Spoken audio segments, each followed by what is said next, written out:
एक और breaking news शामिल करेंगे। नेदरलैंड के शहर हैग की इमारत में सिलेंडर धमाका हुआ, जिसके नतीजे में 9 अफराद जख्मी हुए हैं। धमाके के बायस 3 मंजिला इमारत तबाह हो गई है और खबर एजेंसी के मुताबिक धमाका गैस सिलेंडर फटने के बायस हुआ है। अहम खबर से आपको आगाह करें, नेदरलैंड के शहर हैग की इमारत में सिलेंडर धमाका हुआ, जिसके नतीजे में 9 अफराद जख्मी हुए हैं और ये भी इतलात हैं कि धमाके के बायस 3 मंजिला इमारत तबाह हो चुकी है। धमाका गैस सिलेंडर फटने के बायस हुआ है। अहम खबर शामिल करेंगे फिलिपाइन से। दाइश ने फिलिपाइन में गिरजाघर के बाहर धमाकों की जिम्मेदारी कबूल कर ली है। खबर एजेंसी के मुताबिक फिलिपाइन के जनूबी इलाके में गिरजाघर के बाहर 2 धमाकों से 27 अफराद हलाक हो गए थे। अहम खबर सामने आई है फिलिपाइन से, जहां पर गिरजाघरों में धमाके हुए, जिसकी जिम्मेदारी फिलिपाइन ने कबूल कर ली है। खबर एजेंसी के मुताबिक फिलिपाइन के जनूबी इलाके के गिरजाघरों के बाहर 2 धमाके हुए, जिसके नतीजे में 27 अफराद हलाक हो गए थे। अफ्रीकी मुल्क और अहम खबर यह है कि जौहरी मिसाइलों पर रूस से मुज़ाकरात में पेशरफ्त न हो सकी। नेटो सरबराह जेंस स्टोल्टनबर्ग का कहना है कि मुतवस्सत जौहरी ताकत के मुआहदे को बचाने की कोशिश कर रहे हैं, इससे यूरोपीय मुल्कों में असलहे की हसूल की दौड़ शुरू न हो जाए। रूस के दरमियाने फासले तक मार करने वाले नए मिसाइल INF मुआहदे की खिलाफ वर्जी है। ये मिसाइल निज़ाम यूरोपीय ममालिक के दारुल हुकूमतों के लिए खतरा है। जौहरी मिसाइलों पर रूस से मुज़ाकरात में पेशरफ्त न हो सकी।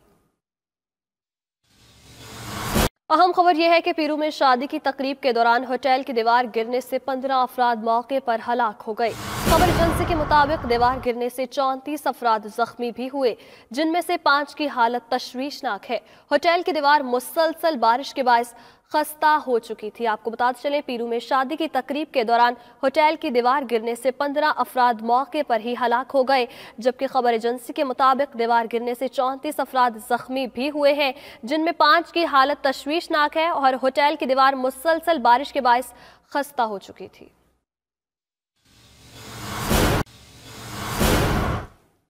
और आपको बताएंगे, गलियात के इलाके डोंगा गली में बर्फबारी के बायस बंद रोड को खोल दिया गया। रेस्क्यू हुकाम का कहना है कि 3 घंटे की मुसलसल कार्रवाई के बाद सड़क से बर्फ हटा दी गई है।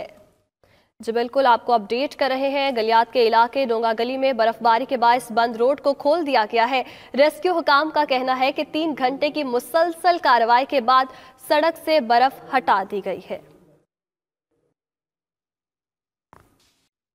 लाहौर में पतंगबाजी का खूनी खेल जारी है। पुलिस खामोश तमाशाई बन गई। हरबंसपुरा में रात के वक्त भी पतंगबाजी रुक न सकी। हरबंसपुरा जोड़े पुल का रिहायशी हुसैन डोर फिरने से जख्मी हो गया।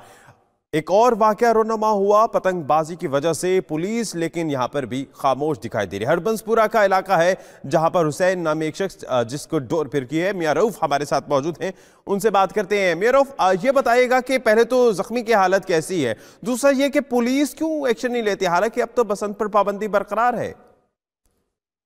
जी बिल्कुल, ये पुलिस की जो कार्रवाई है कि हर इतवार को ये कहती है कि हमने इतने काइट फ्लाइट पकड़ लिए, इतनी डोरी पकड़ ली है, लेकिन ये सिर्फ महज ये कागजी कार्रवाई है। हकीकत में इनके हाथों कोई गिरफ्तारी नहीं होती और शहर में पतंगबाजी आम है।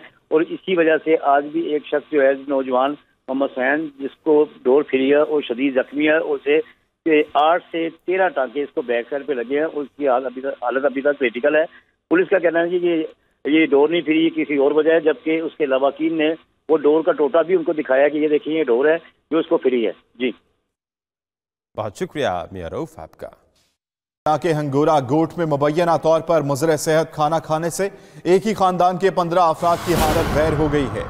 मुतासरा अफराद में खवातीन और बच्चे भी शामिल हैं। पुलिस के मुताबिक मुतासरा खानदान ने एक दुकान से चावल और जर्दे का रंग खरीदा था। घर में पका जर्दा खाने से तमाम अफराद की हालत गैर हुई। मजीद तफसीलात जानेंगे नुमाइंदा नवीद सदीकी से। नवीद सदीकी बताएगा, अब मुतासरा अफराद की हालत कैसी है और इब्तदाई तहकीकात के मुताबिक क्या सामने आया है।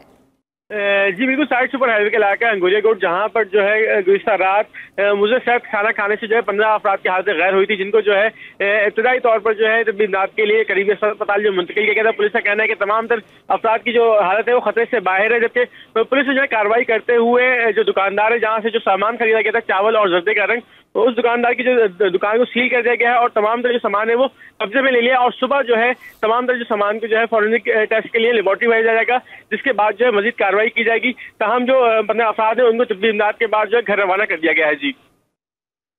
जी बहुत शुक्रिया नवीद सदीकी, आप हमें अपडेट कर रहे थे। सैर करो पाकिस्तान की। हुकूमत की वीजा पॉलिसी ने दुनिया को अपनी तरफ मुतवज्जे कर लिया है। दुनिया के 50 ममालिक के लिए पाकिस्तान में दाखिले के वक्त वीजा की सहूलत होगी। बरतानवी और कैनेडियन सिखों को भी एयरपोर्ट पर वीजा दिया जाएगा। 175 ममालिक के लिए ई वीजा की सहूलत होगी। सैर करो पाकिस्तान की। हुकूमत पाकिस्तान ने वीजा पॉलिसी देकर दुनिया को अपनी तरफ मुतवज्जे कर लिया है। दुनिया के 50 ममालिक के लिए पाकिस्तान में दाखिले के वक्त वीजा की सहूलत मुयस्सर कर दी गई है। बरतानवी और कैनेडियन सिखों को भी एयरपोर्ट पर वीजा दिया जाएगा। इसके अलावा 175 ममालिक के लिए ई वीजा की सहूलत भी दी जाएगी। 175 ममालिक के लिए ई वीजा की सहूलत दी जाएगी। आजाद जम्मू कश्मीर और गिलगित बल्तिस्तान में सयाहों को खुशामदीद कहा जाएगा। 96 ममालिक को कारोबारी दस्तावेजात पर बिजनेस वीजा दिया जाएगा। एक और अहम खबर शामिल करेंगे। वेनेजुएला के सदर निकोलस मदुरो ने इलेक्शन कराने का बैनुल अक़वामी अल्टीमेटम मुस्तरद कर दिया है। अल्टीमेटम में मुतालबा किया गया था कि निकोलस मदुरो 8 दिनों के अंदर अंदर इंतखाबात कराने का ऐलान करें। निकोलस कहते हैं अपोजिशन रहनुमा जॉन गाइडो का खुद को उबूरी सदर करार देना गैर आईनी इकदाम है। अपोजिशन से मुज़ाकरात के लिए तैयार हूं। अमरीकी सदर ट्रंप से मुलाकात का ऑप्शन खारिज अज़ इम्कान नहीं। यह भी कहा कि अमेरिका के बाद इसराइल ने भी गाइडो को वेनेजुएला का सदर तस्लीम कर लिया है, जबकि मदुरो को चीन और रूस की हिमायत हासिल है। अब आपको बताएं कि सिंध में जेलों और कैदियों के लिए नए मुसवदा कानून पर मुशावरत मुकम्मल कर ली गई। Prison and correction act Sindh assembly में पेश किए जाने का इम्कान है। इसी पर बात करेंगे। वकास बाकिर हमारे साथ मौजूद है। वकास बाकिर, इस नए एक्ट के हवाले से आगाह कीजिएगा, क्या तब्दीलियां होंगी? जी बिल्कुल, Sindh prison and correction act 2018 के हवाले से महकमा कानून सिंध ने तमाम स्टेक होल्डर से मुशावरत मुकम्मल कर ली है और मुजवदा एक्ट का जो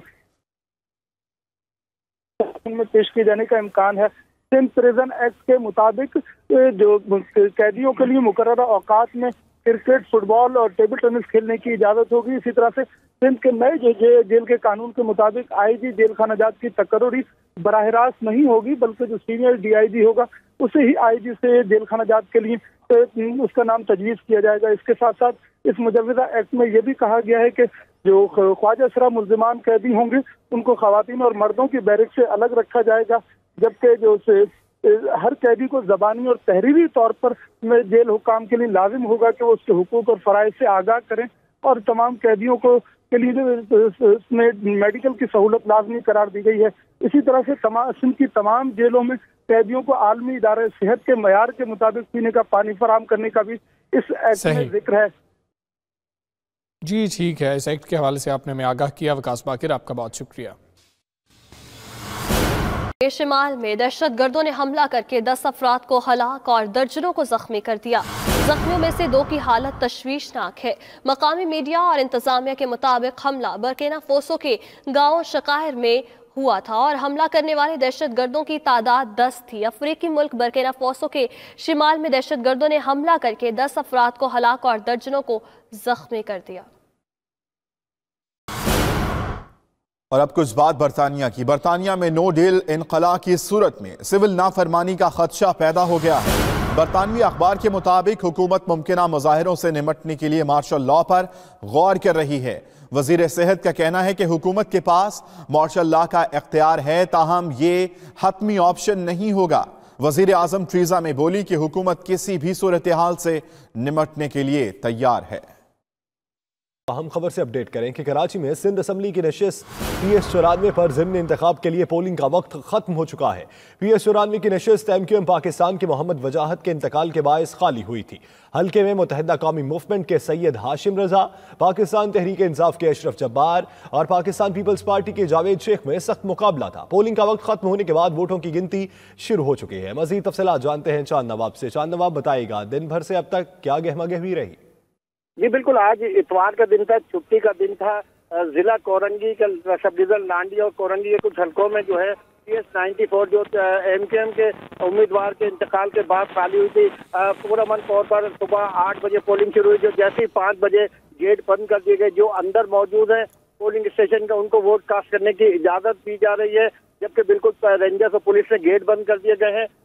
जैसे ही अंदर से तमाम पोलिंग स्टेशन वोट कास्ट हो जाएंगे, जो अंदर पोलिंग है हो रही है, उसके बाद जो है गिनती का अमल शुरू होगा, जिसके लिए तमाम इंतजाम कर लिए गए हैं। यहाँ पर बड़ी पुलिस और रेंजर्स की नफरी तैनात की गई है। गेट बिल्कुल क्लोज कर दिए गए। तकरीबन 2,40,000 से मर्द खवातीन वोट थे, जिन्होंने हक के राय दिल से सवाल किया। लेकिन अब भी वोटर जो है आ रहे हैं घरों से निकलकर, लेकिन मायूस होकर जा रहे हैं कि टाइम खत्म हो गया है, क्योंकि इलेक्शन कमीशन ने कहा था कि कोई टाइम नहीं बढ़ाया जाएगा। जो 8 से 5 मुकर्रर वक्त है, उसी में जो वोटर अंदर मौजूद हैं सिर्फ वो अपना वोट कास्ट कर सकेंगे, बकिया वक्त खत्म हो गया है। चांद नवाब, आप इस हवाले से अपडेट कर रहे थे, आपका बहुत शुक्रिया।